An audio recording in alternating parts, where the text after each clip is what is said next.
How cool it is. Yeah, I move here, and it moves. Yeah. So we will be talking about AI a little bit today as well. You can still see that I'm still more a technical geek than a marketer. I'm more like a PhD guy. Anyway, I'm Alex. I'm from NUS originally, as I mentioned. I did my PhD on something called social media user profiling. Do you know what social media user profiling? It's when you take your data and I predict whether you are, I don't know, extrovert from how you post and what you post. This is super relevant to marketing, particularly digital marketing, particularly programmatic, all those Facebooks and Googles of our world, because that's what the system doing all the time. Otherwise, I cannot show the ads to the right people, cannot target the audience properly. Yeah, so this is very relevant. Actually, when I started my PhD, I was just thinking that I'm predicting a bunch of stuff.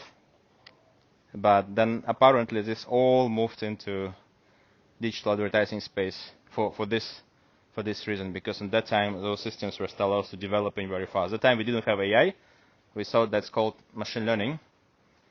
And then we realized actually we were doing AI. So now I'm saying that I'm AI professor. Why professor? Because actually I also teach universities a little bit. And I have a company called SoMin. That company running ads based on AI. And lots of experience that we post in this group, which you really should join. It's a LinkedIn group called Marketing Mondays. Lots of materials, articles on Forbes that we write. They're all based on our experience. We say we are very lucky because if you would be working in a Facebook, you are not allowed to tell anything that you know. But since I don't work in Facebook and will never hopefully work in Facebook or Google or TikTok or all these companies, actually I can tell everything I know. And this is the core principle that we feel. Since we know so many things, why don't we share with others and transform the industry, and maybe marketing will become better, more quantitative, less political. That's what we want to achieve. We disagree with the way it is now, and we think that it can be done much better. So join the group. Today, I'm going to talk about ad optimization on Meta and TikTok. How many of you have ever optimized any ads? Raise your hand. Yeah. Yeah, okay. So you'll be going for the first part of the thing, right? Like generally about programmatic, about AI. But also there will be some parts quite deep to the industry, how you should do it if you run digital ads nowadays. I'll be touching that part as well. Because it's so huge topic, it's going to be quite condensed. It's too much materials there, actually not enough time. I knew it, but yeah, I just want to make sure that I deliver it so that maybe next time I can build on top of it. So later in the group I will be making a poll what you want to hear next time. And maybe I'll bring somebody from Facebook or just bring myself to talk further. So social media user profiling is a thing that we really need to explain, as well as explain how Facebooks and Googles make decision when decision of showing an ad to an individual or not. This is very important to understand how you should optimize ads. In my opinion, one of the biggest problems of industry nowadays is that managers who are managing ads, they read blueprints where it's written what you should do, but it's completely not explained why you should do that way. And in my opinion, without knowing why for digital advertising, you actually shouldn't even be in the industry, because it's guided by, it's run by the monopolist companies like all those we know, right? The big names like Facebook, Google, now TikTok, luckily coming in, putting some competition in place. And their revenues come from how much budgets we spend, not from how efficient we are. It's indirectly related, but not really. So everything, all materials they'll create will be about how to make them earn more money. And if you get on a Google call with a Google specialist who's supposed to help you, 90% of the time there will be recommendation, A, you enable this, which will allow you to spend 2-3 times more than what you're spending now. Otherwise, your score is not 99.9%. You constantly see this, like, you're not efficient, spend more, it will become efficient. Which slice you wouldn't be. In fact, that's much more complicated than that. So, how does profiling works? This is a text. This is actually some piece of some article from a journal, but it could be also social media post or something. We can count words there, and we call it bag of words, because the words counted inside there is actually a very good representation of what is inside this text. So there was 3 times journal and 2 times intelligence. So some journal about some intelligence immediately comes into your mind. Probably it's artificial intelligence. So you don't need to read the whole thing, but just knowing that it's 3 and 2 for general intelligence, you already kind of know what is it about. It's also very good for machine to grasp this knowledge. It actually doesn't need to know everything. It's okay to know just a bunch of those numbers. It can guess what is this text about, and it can compare one text to another. Same thing happening with images. There is a picture. It comprises of different mini objects. We call them concepts or objects, like eye, like a chimney or something like that. We call it visual words. And we can also create a bag of visual words where we'll count how many eyes there are in the picture. Say, if I count eyes here, there will be 16 eyes. So that's probably 8 humans inside there, something like this. Nowadays, neural networks don't do that way, because they have something called convolutions, for example, for convolutional analysis, which doing these things automatically. But that thing is very hard for human to understand, so I like to use this example of traditional machine learning so that you grasp that computer is not a magic robot, like in Terminator movie. It's the thing that literally count how many ears. Okay, 2 ears, 2 eyes, 1 nose, probably human. Okay, detect human. And yeah, it's just like this. And the same for the words. So it can also detect objects. Obviously, it's like a little bit higher concept. We know that there is a tree, and people and stairs. You can probably, and sky. You can probably say that it's outdoor. It's probably a park, because many people, some stairs and trees. And if you can detect Merlion, then it makes it a specific park, because there's only 2 places where you can find a big Merlion in Singapore, and only 1 place where you can find this Merlion in a park. Based on my limited knowledge, yes. Maybe Singaporeans know where there are other Merlions in, like on chocolate boxes, but there is no trees there, so it's anyway most likely just this place. So how many of you know how AI works, how machine learning works, roughly? You're from engineering department. Yeah, you definitely know how it works. Roughly. Yeah, you're representing NUS now, so anyway, AI is actually a very simple thing. AI is a very simple thing. Complicated AI models like neural networks, large language models, ChatGPTs of our world, they are just huge. Some of them have a complex structure inside. But generally speaking, AI is about comparing one thing with another thing. For the first thing, you know the ground truth, the thing you try to predict. And for another thing, you don't. And you compare them between each other. And if they're too similar, then you assume that truth about the first thing is also the truth for the second thing. Very complicated. Let me explain how it works. You have green and red dots. The color is the truth. So you know that these red dots are red. So we're predicting, let's say, the color of the dot. And the green is, say, green. You can also, let's say we are predicting there is a human in front of you or not. So green means there is a human from the picture, and red means there is no human. And we also have this 2D space, right? Like this. This is Y, this is X. X could be, I don't know, whether there is 2 eyes or not. And Y could be probably whether there is a nose or not, right? So when it's 2 eyes and nose, that's most likely human. When there's just nose but not 2 eyes, or vice versa, probably it's not.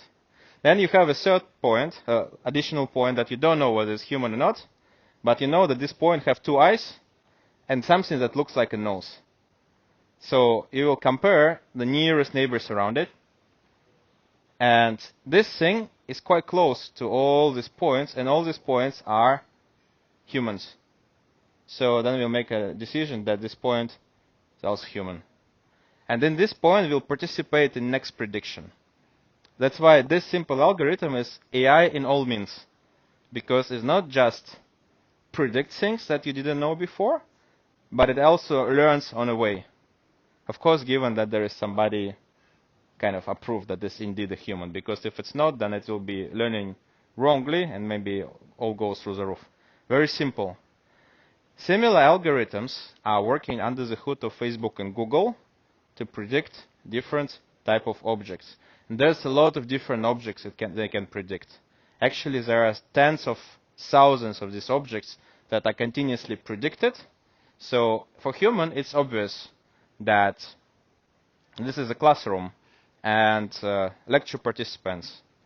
But for AI, it will try to predict, okay, whether there is iron in there, whether there is a guitar, or hippo, or penguin, or pineapple in there. It will try to predict each of these things, and some of them will be quite likely, like here, like zebra is quite likely in there. So it will tell, okay, there's a zebra in the picture, and it will try to predict this zebra's affair, probably. I don't know. Yeah, and motorcycle. And it will make conclusions that there's no zebra inside. So it will be zebra classifier. Generally, machines and humans, they are very different in terms of how they make decisions. And one of the biggest mistakes a marketer or any other industry practitioner could make is start thinking about machine decision making the same way how humans make this kind of decisions. A good example from ad targeting. A marketer make a media plan for some drinks brand, and then they say, we want to target, say, females who have recently had a baby because they are selling a baby nutrition product. And then the agency comes in and put that targeting in Facebook and Google, and then all of them pray that it will work. But ask yourself, how does Facebook actually know whether a particular lady in Facebook recently had a baby? It's very likely she will be, there's two behaviors. One, she will keep posting that baby everywhere. Another one will completely disappear from social network for a while. Yeah? So how are you going to reach your audience? It's just because Facebook telling you that there's such category inside that you shouldn't rely on it. And if you know how it works under the hood, you as a marketer actually should ask yourself, is there any way for Facebook actually even know that that category that they offer me as targeting really exists there and really you are really capable of distinguishing people from one to another? And if your answer is unlikely, then you shouldn't follow that pattern. And I think that one of the biggest problems of the nowadays industry and the agencies is that nobody think much, they just do because it's written in a blueprint or something like this. And eventually, the only party that benefits is Facebook itself, or Google, or TikTok, or programmatic platforms that you are using. So this is what Facebook can predict. This screenshot is from one of the times when Facebook servers went down, and Facebook cannot show the actual images that users uploaded. It can only show the captions, like sky, clouds, outdoor, one or more people, people sitting, shoes, and indoor. This is the language Facebook operates. If you're thinking that Facebook knows about mothers with babies, most likely they will be talking about these mothers like shoes and indoor and leg and pen and hand. This what Facebook knows about us. This is how AI sees the world. And obviously Facebook just didn't do this object detection just for the purpose of showing captions to you. Obviously, they did it for something bigger, and this bigger thing is advertising. That's the business where Facebook earning all these revenues. Another funny example here is a person even tweeted in a Twitter. So it took a picture of himself, and then in Facebook there was avatar, and then Facebook has predicted only 6 people on the image. And yeah, he's tweeting that there must be, Facebook must be missing one, either Judo himself in there, and then there are other people posting it. But you actually can test it by yourself quite easily. You could get into Facebook, your own personal profile, right click and click inspect to see the code of the page, and you will see a lot of red color warnings saying that Facebook will be telling you don't open this, don't open this.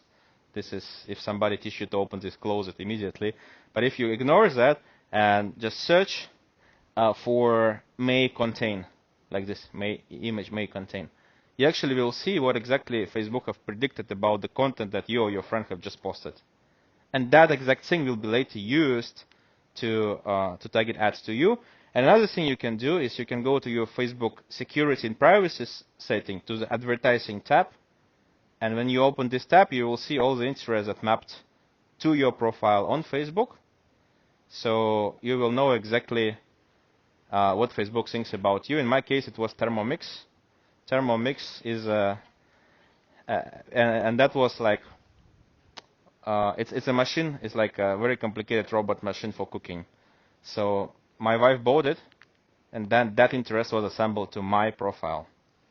So there's 2 things: either she was using my computer to browse it, or probably they just see the linkage in Facebook. We didn't put like we are married or whatever, but that was my interest, something that she bought, and this kind of interesting, funny examples. So this is the first part of the puzzle.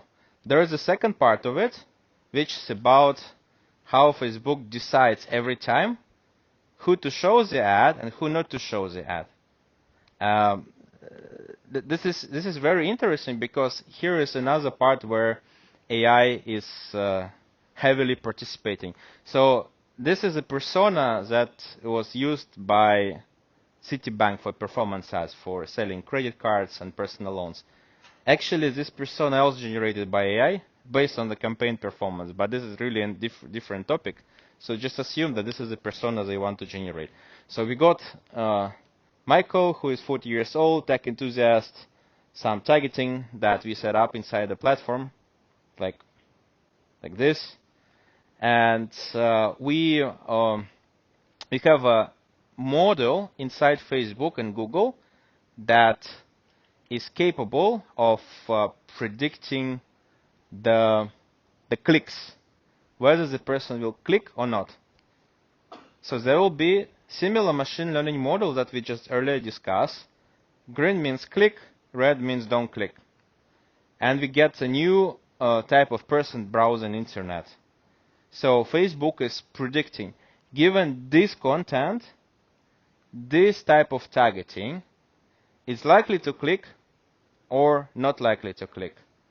And maybe the machine learning model will predict that, okay, with 69% chance it's likely to click, and with 31% chance not likely to click.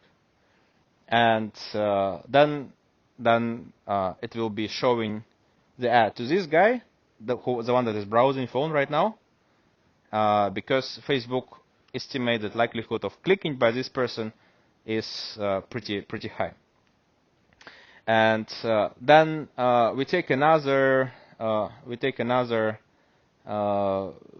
consideration. So there was one ad here. Now it's different ad. The person is the same, a different ad, same thing. This guy and this ad are maybe only 0.33 likely to click and 67 unlikely to click. So it will be predicted less. There will be no click. So this process happening millions of times every second.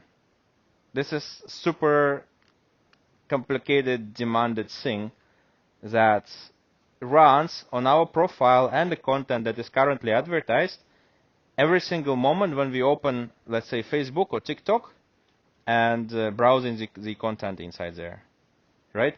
So, and the funny thing is that the models that I built for clicks are different than the models that I built for example, I don't know, add to carts. Different from the models that are built for purchase. And also different for the models that are built for just delivering ads for the rich, talking about ad objectives. So in other words, if the person is likely to click, then maybe when it comes to add to cart, the same content, the likelihood will be higher for the same guy. And this person will be predicted like very likely to add to cart, but just before earlier it was less likely to click. So the same person, same content, different objective, different kind of action that they need to perform, and we're going to get different results. So yeah, they're not equal to each other. So now look at the way how advertising system works as two components. The first one, that is constantly profile all the content that you are putting inside, like by taking selfies or pictures or whatever. And the second one is the system that is continuously given that insight that they predicted about you and the content that the advertiser is trying to show right now, how likely these guys together gonna perform particular action, for example, click. This is also the reason why when you run awareness campaign, you are gonna get probably the worst traffic, unless you are getting really big, because you're gonna get the audience that is not related to any of the actions that everybody else are buying. So that's why when we come to the brand awareness campaigns, when we just want to cover a really big audience, you should do big in such a way that you cover whole or like a big percentage of the audience in that market. Because if you cover a small part of it, most likely you're just getting the list of the pie. It's like gunning for the dining table after everybody already have eaten. You're gonna get like maybe one grape and half of the pizza and some half spilled drink, something like this. Unless you come before and take the whole table first. But then it takes a lot of money to do it.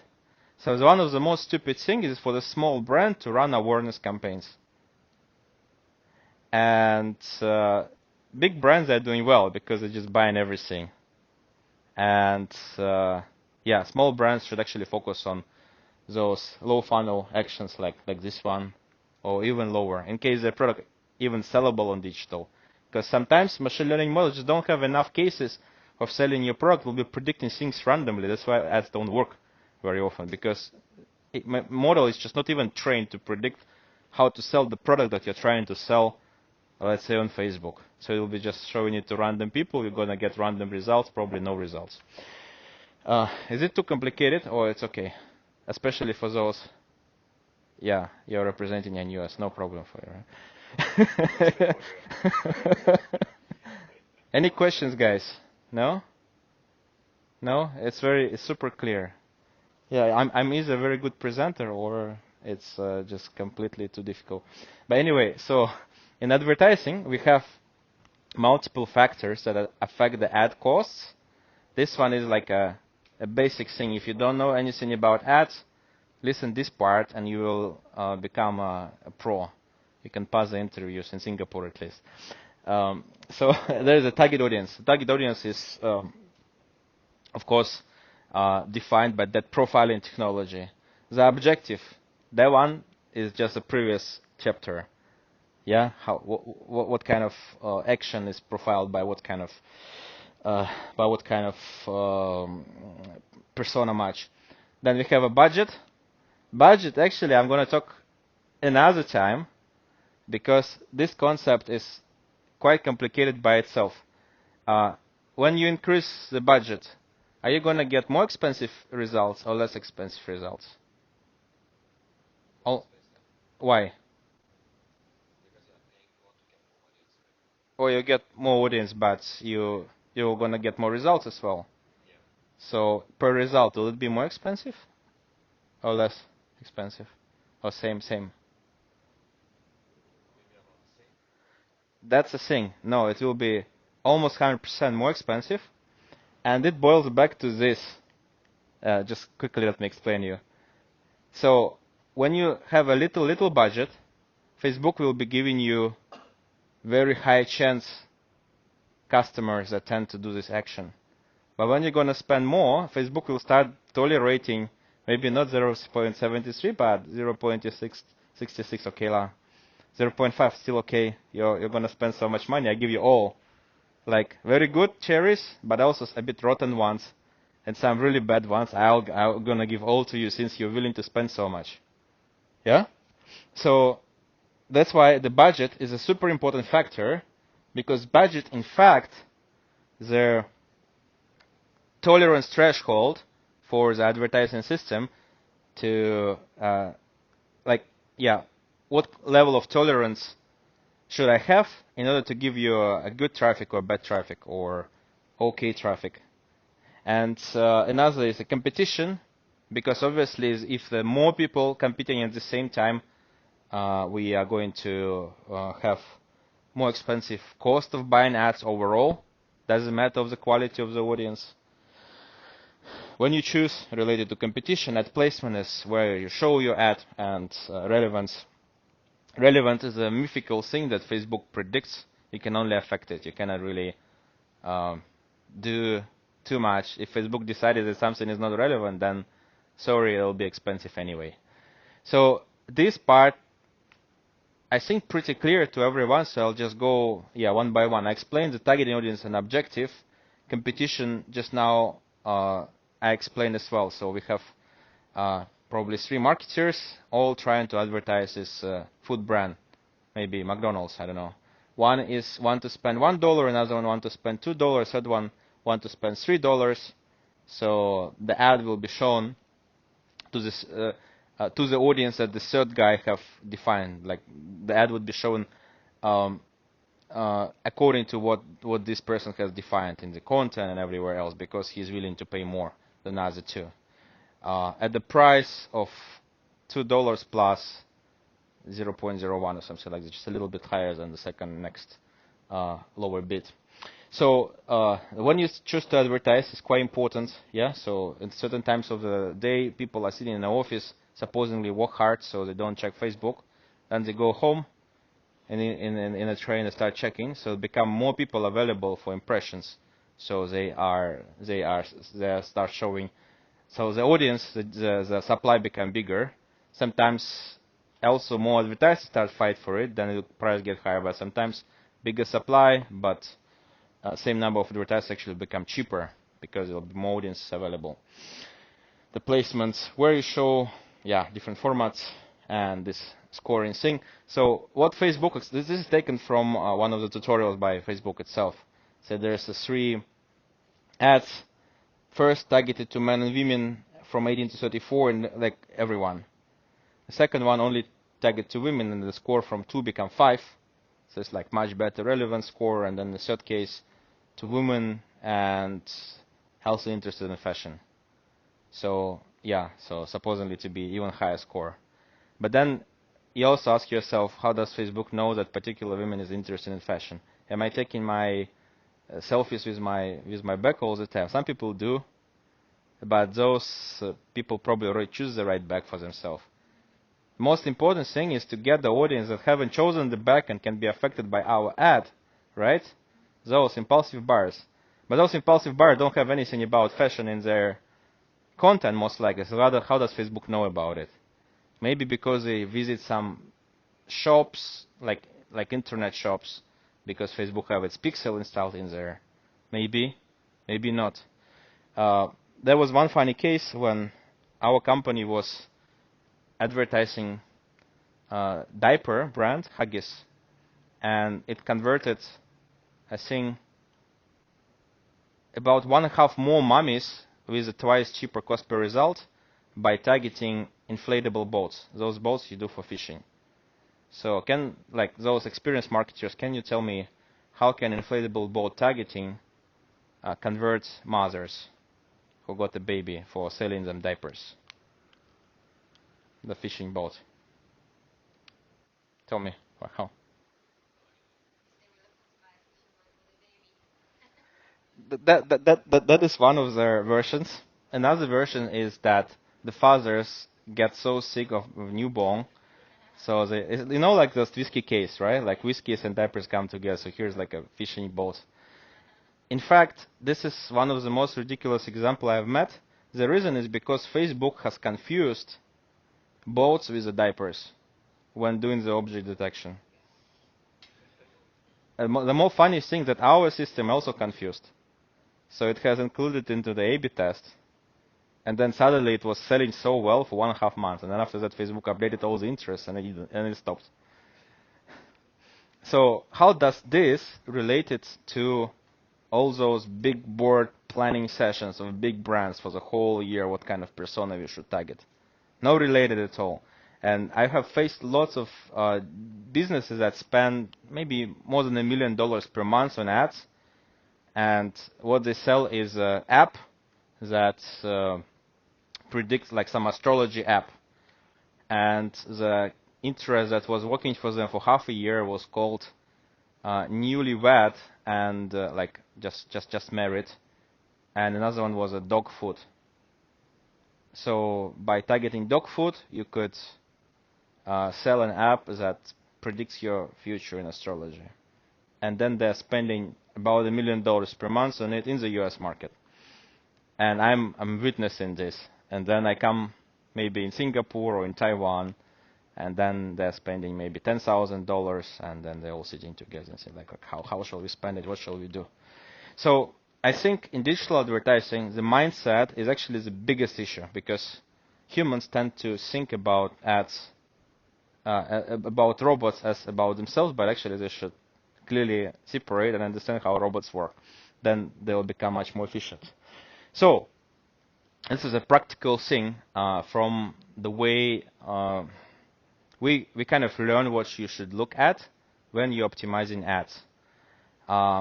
This is a little bit more shifted towards performance ads, because when you do awareness ads, there's nothing much you can measure. Well, do you measure awareness ads in any way, like panels or something, or you just rely on the targeting? You rely on the targeting, or you're doing the panels and stuff? Yeah, so you know how many you reach. If you reach almost everyone in Singapore, that's for sure you reach the one that you want to reach. Yeah, so exactly. So in a smaller scale, there's no practical way to figure out who you're reaching actually, because awareness ads, they don't really give you much feedback. Somebody have seen your ad, but who that somebody you don't know. Some brands like Pepsi, they actually do panels.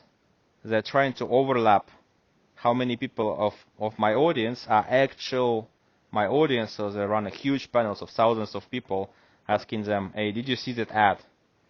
Okay, if you see that ad, that particular brand, maybe the audience that we're targeting is right. But this is really very complicated and very questionable in terms of whether this really can bring it to anything. So a practical way is these 7 steps.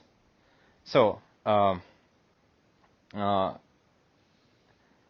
okay, I probably need to give some background. So in advertising, in digital advertising, like in Facebook and Google and TikTok, we have campaigns. Within campaigns, we have ad sets.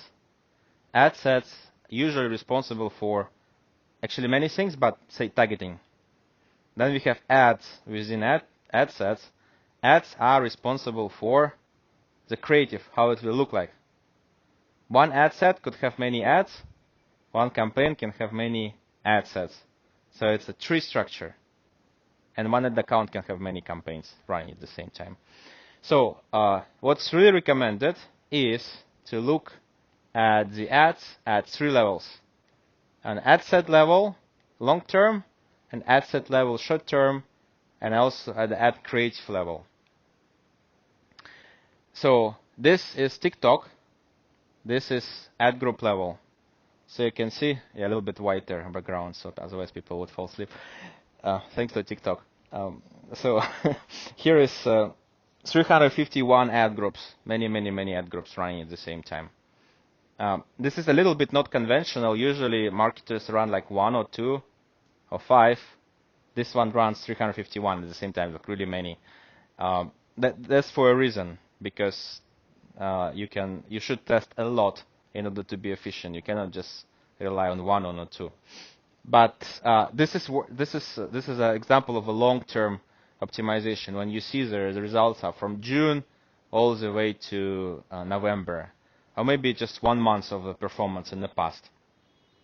That shows you, in general, what kind of audiences consistently mapped by Facebook or TikTok to the same type of people and consistently driving whatever results you're optimizing for. I think here we're optimizing for maybe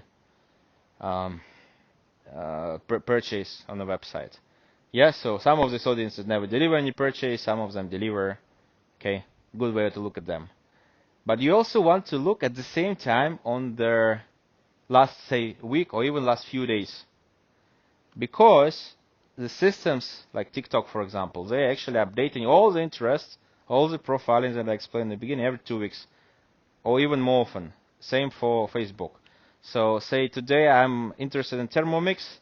After 2 weeks I might be interested in, I don't know, computers easily.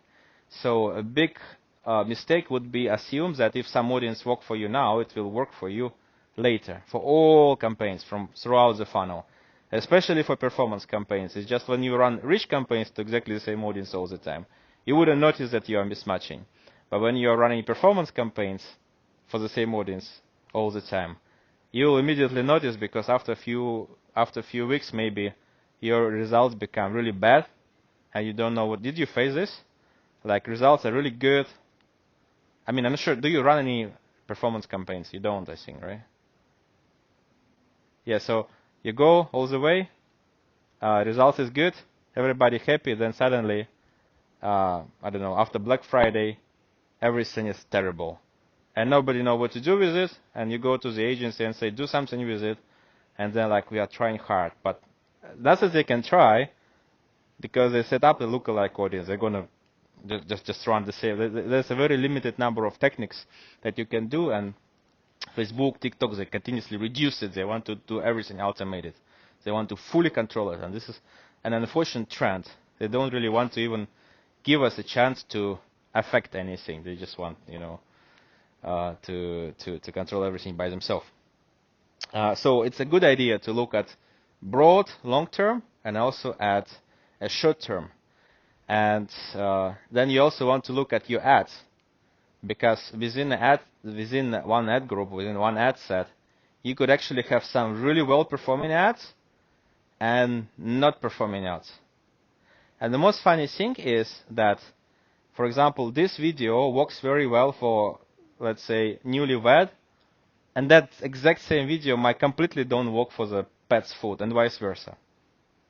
Even though both these audiences are relevant, and even though this video is actually quite good. So in general, there's no such thing as a bad creatives.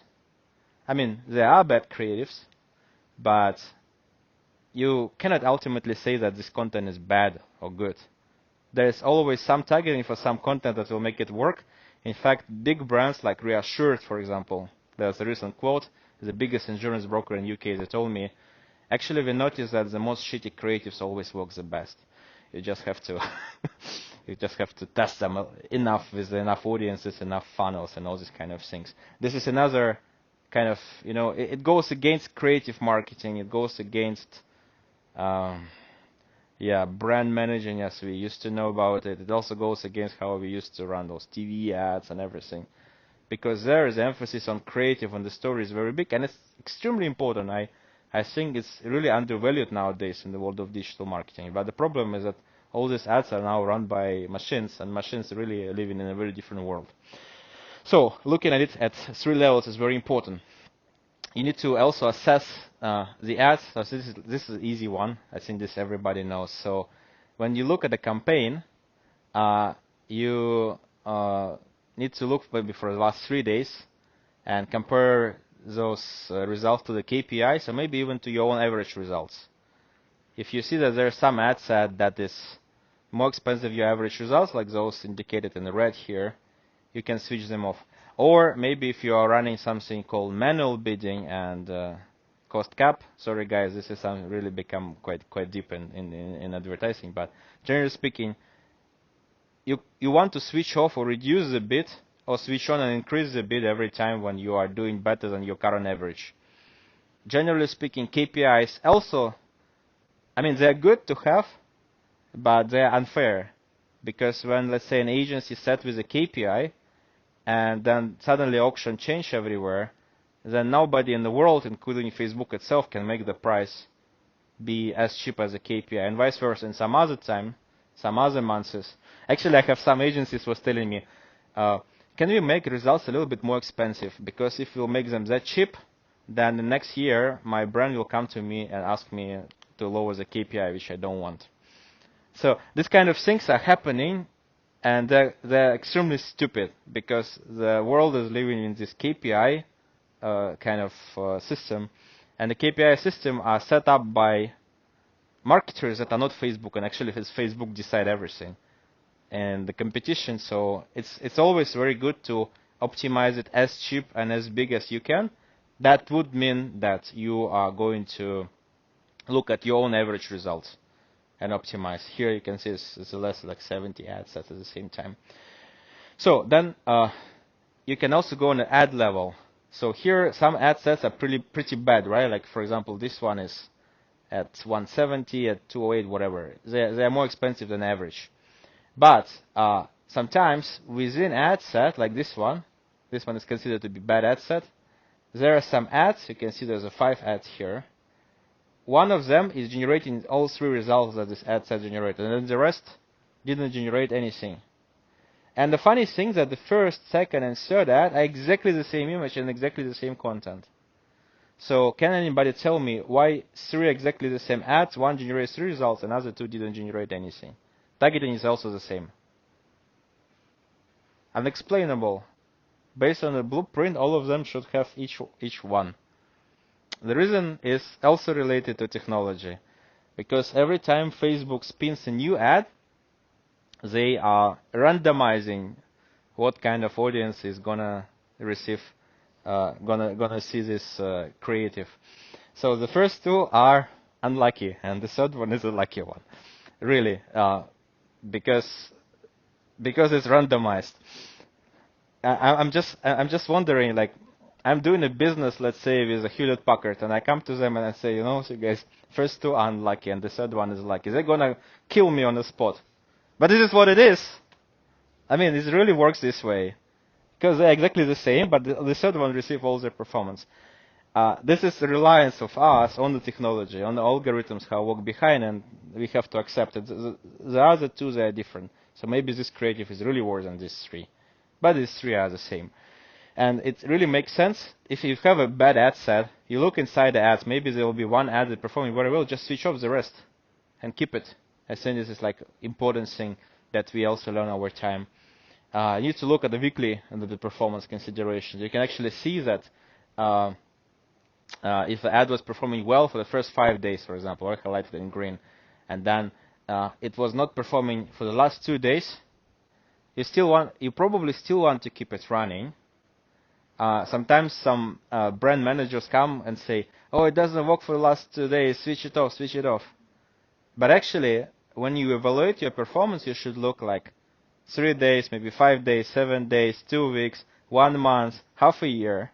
And all these things together can actually let you judge whether it really works or not. Managers, especially the high-level managers who is trying to look on the performance, they look on the performance in spreadsheets and usually in all combined together way. So this combined together way is usually decided by the agency. So the agency actually decide how to put the ads in such a way that they look nice. But sometimes you might get a very good performance for whole half a year, because the first 4 months were really great, but the last 2 were really bad. But they'll show you all 6. So actually, I am a strong believer that every brand must have a very strong in-house team. Even if you have an agency, you should have somebody inside who goes inside and looks at every single thing inside there. So quite often a good idea is to hire somebody from the agency to join your team so they know all the tricks and they can. And I'm not against the agencies. I'm not an agency, but I'm not against them. We actually work with them quite a bit. But I think the moment that this power will stabilize, like a knowledge will become equal on both sides, on the brand and the agency sides, that's the time when both will start improving, because they will be looking at the same objective. So, yeah, so you could also think about ads in two ways. You could look at it about cutting the cost, and you can also look at it in terms of increasing the brand. In Singapore and generally in Asia, everybody talking about making ads cheaper, but also at the same time, my US partners or UK partners all talking about how to make ads work with the same or even more expensive cost per result, but at a much greater volume, because they are fighting for the market to get all the results, all the sales from there. So this is quite important to also understand what you're targeting actually. You're trying to make the ads cheaper, or you're trying to grow your business. In Asia, mindset is make the ads cheaper. That's the wrong mindset. You should always look to be on the border of your unit economics, to make ads as much as possible just to make it profitable, like one, and then occupy as much digital sales as you can, because everything is moving to digital. In this part, doing awareness campaign and buying the whole Singapore is a good idea, because at least you are buying the whole Singapore. And you can look for secondary metrics. This is also another lecture, to be honest, but there are a lot of other metrics that you should look at to figure out whether your ad is working or not. And there will be more detailed version later, and I can share the slides also, don't worry. So for example here, it's a bit too much time to analyze, but generally speaking, look at this performance, right? So the traditional way to look at it is look at this 215 cost per result, okay, good or bad or whatever. But you could also look at how many your clicks actually resulted in really loads of landing page. If it's not a big number of those clicks made the loaded of a landing page, that probably means that your landing page is too slow. Or in this particular case, the landing page is actually not relevant metric, because it's leads all generated on Facebook directly. And here, a good secondary metric will be CTR, because every time the CTR is higher, the cost per lead is lower. So sometimes when you have very few events, very few sales, you can look at some other metric and optimize for it, and you'll be better than anyone else.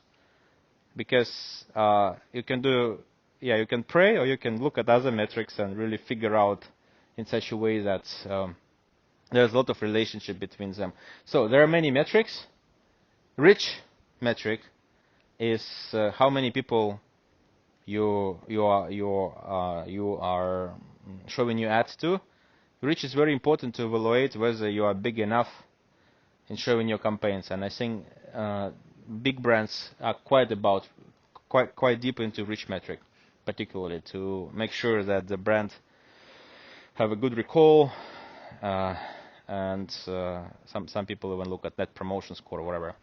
The frequency is a metric that tells you how often the same person sees the ad. It's commonly believed that the frequency too high is bad, because people get annoyed. The frequency too low, I mean, nobody's going to remember your ads, so you need to keep it at the right ratio, like 2-3 probably. Most of the ads, most of the briefs I've seen usually have frequency between 2 and 3 and 5, 2 to 3.5. Results. This is your actual purchases, leads, or whatever, and of course the cost per result that you are carrying as well. So how much money you spend is important metric, because as I explained earlier, the more you spend, the crappier audience you will be getting, because the probability of that audience to match your content will be lower, because Facebook will be compromising more. CPM, how much it actually costs you to buy the ad. Sometimes you'll get a very bad cost per result and you feel so upset, but it's just because CPM get high, and CPM might get high because, say, there is, I don't know, some 11.11, everybody advertise. So sometimes you want to beat everyone, or sometimes you want to stop all advertising completely, because it's just, with your budget, there's no point for you to compete.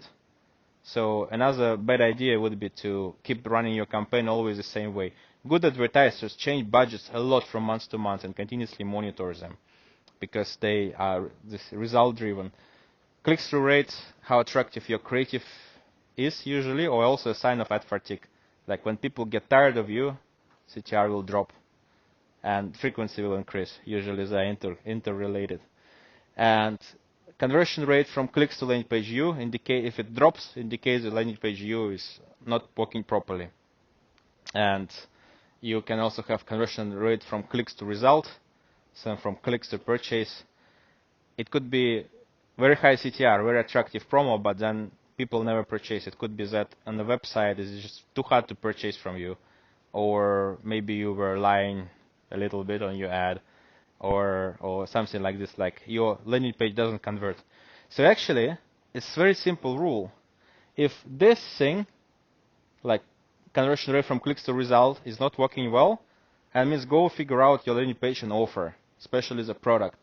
If your clicks landing page view is low, that means that your landing pages and websites are not working properly.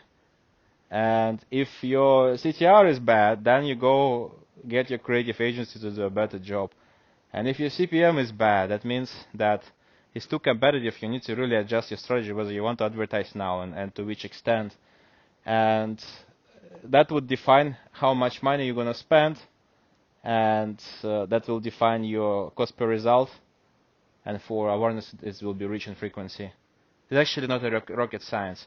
Nowadays, I believe people look at just results, and if you look at everything, you will be, I don't know, 2 times better marketer already. And you can read the article about all these things on Medium. So if you didn't remember what I wrote just now, what I showed just now, you can read this article, and you will know. Yeah, you can scan the QR code. It's all explained in there. Do you want a case study or too tired? Yeah, you like case study? Okay, okay. So the last thing is a case study. Yeah, I'm asking whether you want. You probably want. So I'll do it very quick. And sorry for making it long this time. So now, how can you make all these things measurable, and how can you make sure that you can actually have enough of these ad units to really compare one ad to another ad and to make it really work? So in the regular case, we get this burger and 3 guys fighting. Well, not 3 guys, but 3 advertisers, 3 big brands, say Burger King, Pizza Hut, and McDonald's, fighting for it, for example. And then this guy usually wins because he is offering 3 times higher bid as compared to other 2. However, we have psychographics. I'm known as professor. I also play accordion. I'm quite known for it. But nobody knows it. But this is my interest.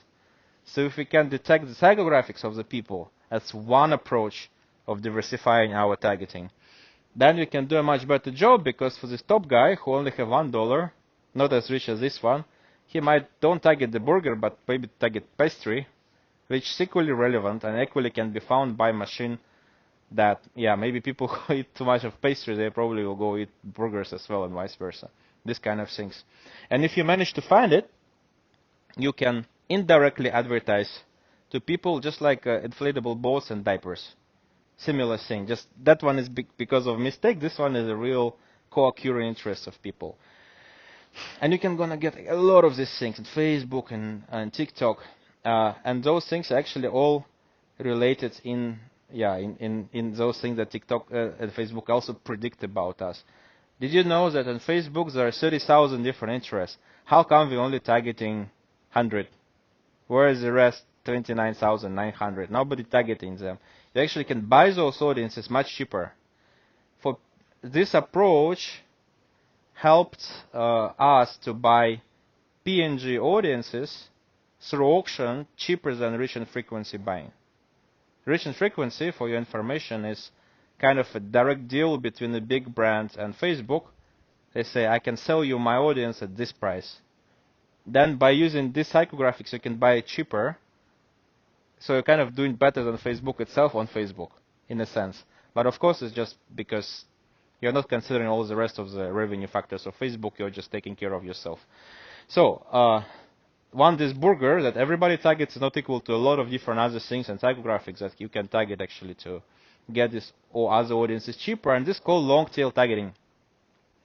So instead of something big and very expensive, which is the neck, you're gonna get is in a long tail. Everybody likes the dinosaur. Everybody's taking pictures. Yeah, there's an article about that as well. If you read the previous one, you'll find it the same list. You'll find this one as well. This one is a bit older. So if you know the lady and we know that she's from Singapore and whatever, some other city, female, 60 grand income, we might not know about her that she's also a good saver, NBA fan, loves rock music and whatever. And we can actually look for the data in internet and public internet. This is what I was doing in my PhD. That's what I was doing later, to crack the public profiles of the followers of your brand and competitors, to detect what those people are interested in. Let's say pastry. Let's say, I don't know, inflatable boats. Some interests are quite ridiculous, like a pen, a cup, laptop, this kind of things. Then you can find the correlations between those laptops, say, and maybe e-commerce sales of your milk powder products or something like that. And if you do a lot of these tests, you're definitely going to find those audiences that A, cheaper, B, actually better converting or more relevant to your audiences. So the key here is the volume, how many you test. Some of the brands who run, a lot of ads, sometimes it's because of DCO, because they put a lot of creative, and quite often they put not just a lot of creatives, but also a lot of targeting groups, like hundreds, maybe thousands of those groups, and then it's gonna work very, very, very well. So, for example, this case study is a Citibank. So they were selling credit cards and personal loans, and amount of data they collected is like 5.6 million data points, like messages of people following those banks were posting. And from there, they figure out 124 ad sets, 124 groups of targetings that are psychographics. And the best performing one was targeting roof tiles, blockchain, pipe fitting, Ministry of Defense, like interior design. So literally, they made a 38.1% cheaper cost per lead by targeting interior design when selling credit cards. And I don't think this kind of media plan going to be approved by anyone, but they should, because this is what sells. And when you do performance ads, it's very simple. It sells, then it works. It doesn't. When you do rich ads, you need to have like a face, like TH face, or you need to find a way, like Pepsi, you need to find a way to evaluate the quality of the audience, because at that time you are buying ads cheaper, but you want to also get to the relevant audience to the end, so the relevant eyeballs looking at you. And has been done many times. Automobile, electronics, McDonald's. McDonald's is very obsessed by app downloads. Like they all the one everybody downloads it. Do you have McDonald's app? Yeah, see, some of you have. I also have. I shouldn't say. Anyway, Mazda Care, e-commerce, all these kind of things.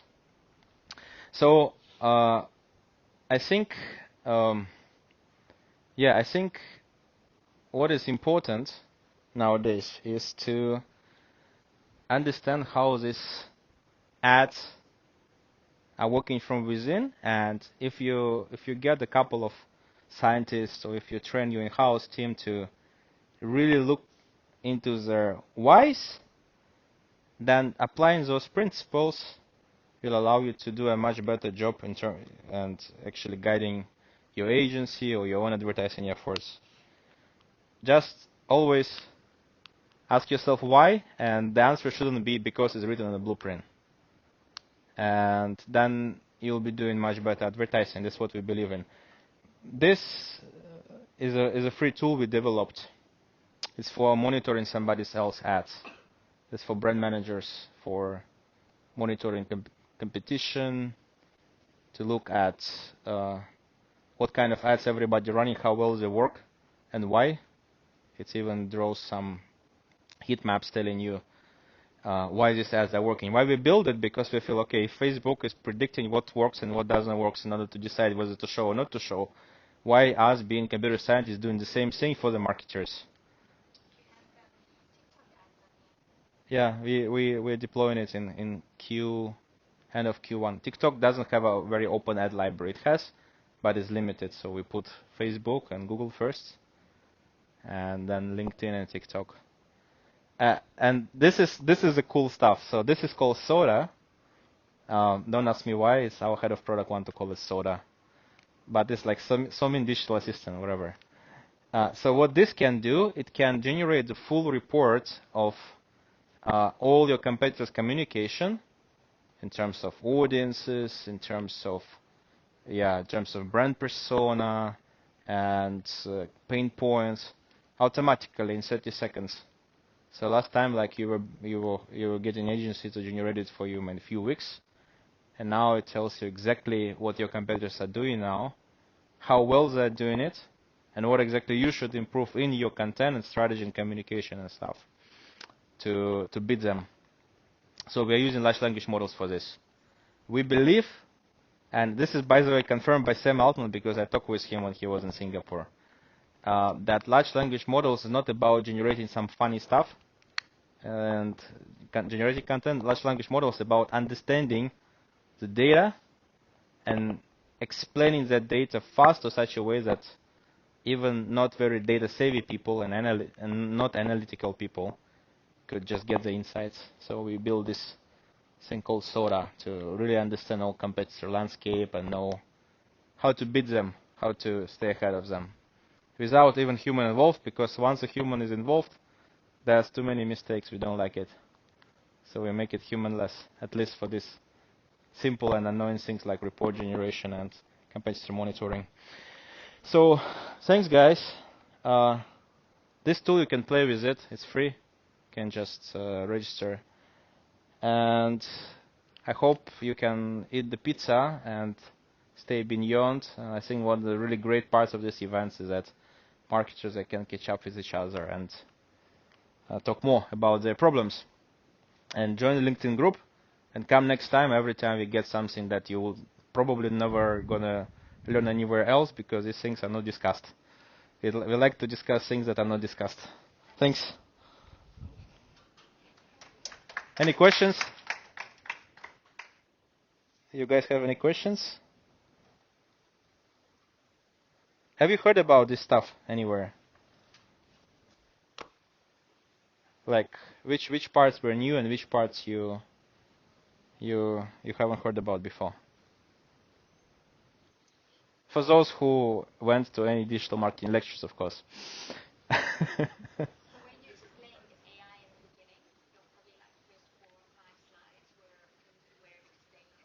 Mm-hmm.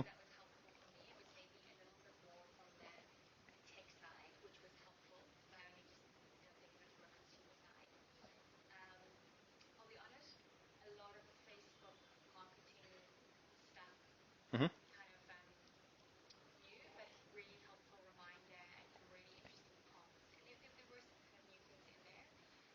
Mm-hmm.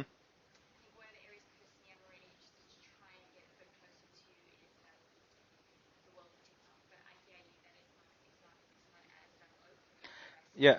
So for TikTok, I mean, I can just add a little bit on that. So are you talking about TikTok organic or TikTok paid? So TikTok paid is copied from Facebook.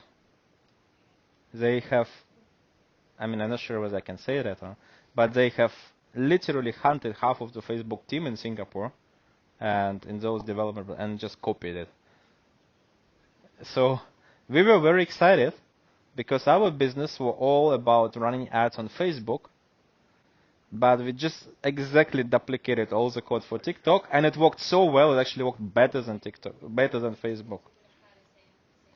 So with one caveat saying that TikTok audiences are not always very well catered for every single product. Let's say 3-4 years ago, TikTok performance ads just didn't work. Awareness engagement fine, performance didn't work. Now performance started working actually already. And for you to understand which market works for TikTok and which market doesn't work for TikTok, you need to look at their commission terms for agencies. I mean, it's actually quite easy to find. So those where they pay a lot of commissions to agencies, that's markets where TikTok doesn't really work yet. Those markets like US, where commission is very low, that's a market where TikTok performance advertising works very well, sometimes much better than Facebook performance advertising. Singapore is very low commission, so it's working well here. Do you have a point of view on Indonesia? Indonesia was among the highest in Southeast Asia, and it was 3 years ago. But generally speaking, Indonesia is a market where big brands are doing all the regular stuff, but the small brands are just doing a bunch of some strange things because it's very scattered and very diverse. So for me, Indonesia is a big contrast. I'm either meeting extremely experienced marketers or completely zero, sometimes minus, means biased by some ideas that don't make any sense. And I think for the technologies is a similar thing. I think TikTok have enough data for Indonesia, but in selected industries. So it will be either absolutely awesome or completely not working, depending what kind of. And in this part, Facebook is still better because it's much more established. It has much more data for different industries, so it can train those models to predict events better and therefore can be more stable. But I personally think TikTok will kick out Facebook pretty soon because the TikTok generation is growing. Last time it were kids, now those kids get money, jobs, everything. They have purchasing power. And when you go for TikTok CPAs, they are sometimes twice or 3 times lower, conversion rate sometimes higher, sometimes the same. So Zuckerberg actually, I think 2 months ago, announced in the office that, you know, guys, you are in Europe. They say, you guys asking me to give your 4-day working week. Yeah, you're gonna work 7-day a week. You look at TikTok, they are completely beating us and everything. And you're complaining that your working week is still. You go China. You see how there was this kind of conversation there. Right? My friend is working in Facebook. So Facebook also very concerned. And I think another big trend is things are going all to purely automated, dominated by the platforms themselves. And that means that there will be less of agencies and more in-house teams. Brands should prepare in-house teams everywhere, in all markets. Because an agency is going to have really hard time because it'll be very difficult for them to find what they should charge for, especially when it comes to performance advertising. Of course, those agencies are doing the strategy, localization, like the branding, everything, right? Localizing the campaign that come from HQ, all those things. That's fine. That will survive. That's why we created that tool for them, for doing the analysis, presenting, and planning better. But those performance advertising agencies, they're gonna have a hard time, and many of them will move to TikTok because Facebook soon will lock all their targeting capabilities. That will help TikTok to get a significant boost because the budgets will be moved to there. Because agencies actually the one controlling the budgets and moving them. I think this will all happen in the next few years, based on what I see from there. And it is very interesting time because finally we get somebody as powerful to fight all this monopoly and bad practices. So it's how it have happened with Apple last time, right? When they just cancel device IDs. Now now I'm gonna advertise by myself on my own devices. So the same thing is now kind of happening again. So yeah, anybody have Facebook shares here? No. Yeah. So for performance advertising, TikTok is a very good channel, and they copied everything from Facebook. If you thinking to try it out, definitely try, and most likely you wouldn't find too much difference of what you have seen on Meta. Just do it. There's a big rumor saying that TikTok requires its own special content. Even TikTok says that. We don't do videos, we do TikToks. To a certain extent that is the case, but my experience recently tells me that actually all kind of content is working on TikTok pretty much. You don't really need to do TikToks. You can try it out with what you have, and I've seen brands doing it and doing conversions there, I'm not officially advising this, but that's what I see. It's just yeah.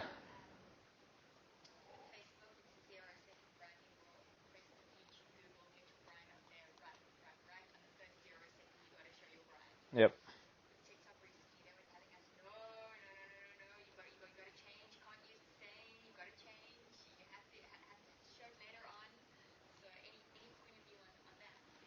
I think there's a business consideration here as well.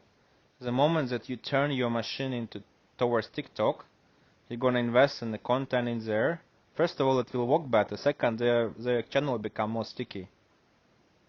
Every time when you customize something for particular channel, particular platform, it's much harder for you to turn back because you're not gonna upload your TikToks into Facebook either, right? So I think there's two. There's one that TikTok has certain format that you need to respect. And second, once you get into TikTok and customize for it, you're gonna have it. And for them, it's very important to keep this market share and grow it. So yeah, this is a mantra they keep singing. But honestly speaking, every social network, every search engine have their own mantra that very often don't have anything to do with the performance or whatever. They just stick to it. Like Google Display, for example. It doesn't work for anyone, but everybody's still putting ads in there. Yeah. Why? Oh, Google Display, okay. I mean, yeah, I mean, maybe it works for somebody, but I haven't seen many. so, so this, or for example, this Facebook have a hard time of selling this audience network. Everybody's switching off, so they start renaming it. Don't call it audience network. Let's call it advantage audience expansion or something like this. Let's call it differently, and let's just still keep it there so that you can spend more money and we can monetize our network that doesn't work. Or like, have you created a Facebook ad account recently? If you create a new Facebook ad account, it will not allow you to target anything. You actually have to find somewhere in the bottom, like, like a gray star there, like, go back to the original mode. And then it will show you all the targeting options. Means what? Means in a very short time, Facebook will announce, okay, no more targeting. Everything advantage. Maybe they'll rename themselves to Advantage. I don't know. Yeah? So it means what? It means all agencies go out. So it means Facebook is powerful enough now to do the sales by themselves. That's why quite often they assign you the operations manager that works with you directly. Then you come to your agency, aha, they told me this. How about you're doing this and that and that? So this, but why they still need the agency? Because agencies still do the services and sales to SMEs. Because Facebook doesn't want to deal with them. It's too much of trouble. So I think a way to look at this is not as a tools, but also the business that they have own considerations. And always remember that you as a company, you have only one objective. You want, I don't know, sales, awareness, whatever. But Facebook, they have three. Number one is their own users. Users don't want to look at irrelevant stuff. Because they will walk away, Facebook will lose its supply side. Second is advertisers. Advertisers, especially new ones, must get hooked So I want to give them all the best audience, all those high probability impressions that likely to convert. Later they increase budget, okay, I can give them some crap as well, already fine, because they're already mine. Yeah, later they'll start do TikToks, they're already mine, it's okay, I give them. Yeah, and then the third one, the most important, Facebook's own revenues. The more you spend, the better revenues for them.